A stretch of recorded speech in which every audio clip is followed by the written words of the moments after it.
It's Thursday morning, and today I've got to do some boxing in of the pipes on my 1960s semi-detached house renovation.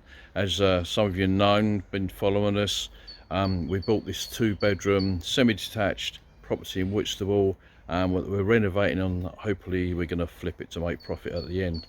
So I don't like the pipes coming down the wall, so I've used some timber, and then I'm plasterboarding, and I'm going to microbead the edges ready for the plasterer. You may see the plumber in this video.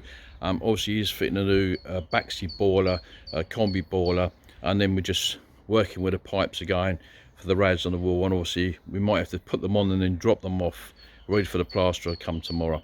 So I'll put you on time lapse again, guys, and I'll catch up with you soon.